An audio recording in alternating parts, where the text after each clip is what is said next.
Bonjour à tous, aujourd'hui je vous propose un petit exercice donc pour s'entraîner sur les calculs de déterminants avec un petit peu de trigonométrie. Hein. Ici, on a du cos x, cos y, cos z et on a du cos 2x, cos 2y et cos 2z. Alors, très important tout de suite, eh bien quand vous voyez ça, il faut connaître les formules de duplication. Je ne doute pas que vous les connaissez. Hein. Cos 2x, c'est donc 2 cos carré x moins 1. On va voir comment on s'en sert. Hein, donc ici, notre déterminant que j'ai appelé D, eh bien, qu'est-ce qu'on peut faire? L'idée, c'est quand même, ici, eh bien, de faire apparaître des petites simplifications. Alors, ce que vous voyez ici, on a déjà des 1 en première colonne, donc on peut faire des soustractions. Hein. On va donc faire des soustractions. Ligne 2 moins ligne 1 ici, et on fera ensuite ligne 3 moins ligne 1. Donc j'enlève la ligne 1 aux deux autres, ce qui me donne, donc ici, je ne touche pas à la première ligne, et donc, ici, la deuxième ligne, on aura 0. Cos y moins cos x. Alors, il me faut un petit peu plus de place. Donc, on va en faire. Ensuite, ici, on aura cos 2y moins cos 2x. Et ensuite, 0. Cos z moins cos x. Cos 2z moins cos 2x. Voilà. Alors ici, on a des différences entre cos de y et cos de x et cos de z moins cos de x. Donc là, l'idée, ça va être de travailler ça un petit peu. Alors je vais le faire à côté. Hein, donc cos de y moins cos de x. Alors d'après les formules, alors cos de y, c'est 2 cos carré y moins 1, moins le cos de x. On a dit que c'était 2 cos carré x moins 1. Quand vous enlevez les parenthèses, eh bien les 2 moins 1, on a moins 1 plus 1, ça s'annule. Il me reste 2 fois cos carré y moins 2 cos carré x. Ah, ça c'est très bien. On factorise par 2.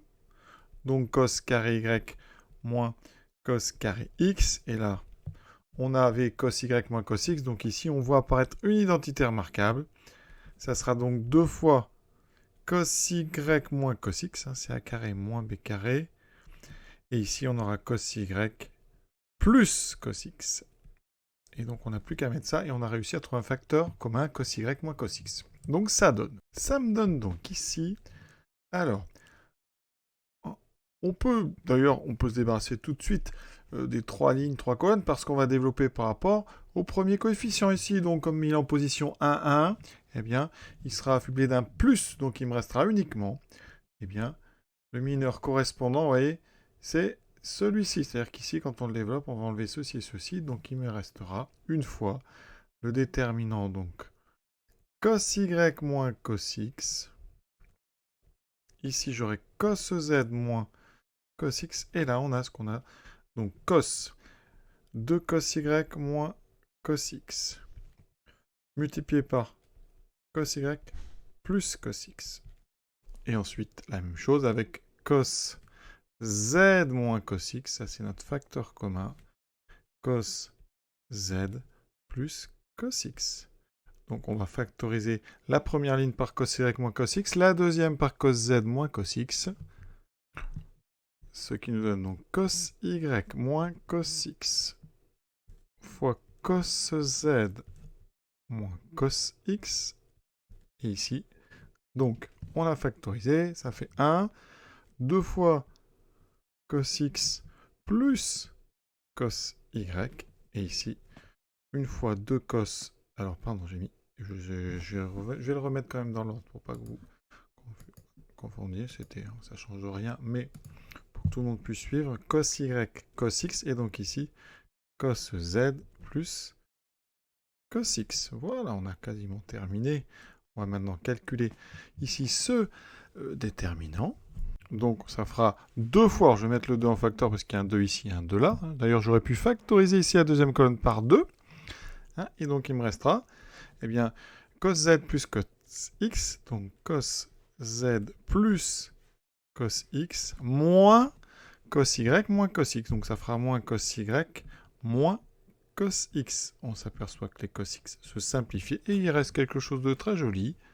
Hein, donc cos y moins cos x fois cos z moins cos x, fois ici cos z moins cos y.